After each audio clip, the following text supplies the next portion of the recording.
હું દર સોમવારે એક જ નિર્ણય લઉં છું. આજથી ડાયેટ. સવારે ઉઠીને ગરમ પાણી, લીંબુ, જીમના વિડિયો. મન તો એકદમ હીરો બની જાય. પણ ઘરમાંથી અવાજ આવે. આજે ગાંઠિયા તાજા છે. ગરમ ગરમ. બસ.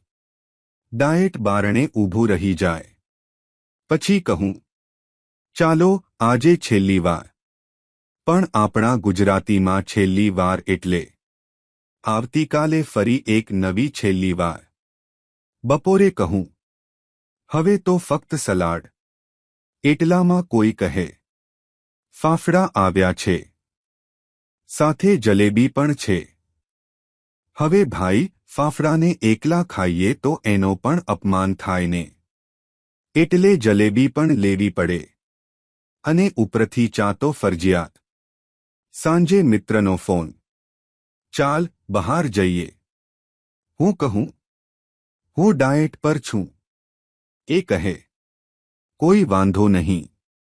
ફક્ત ટેસ્ટ કરવા માટે એક પ્લેટ. આ ફક્ત એક પ્લેટ જ માણસને જીમ સુધી પહોંચવા નથી દેતી.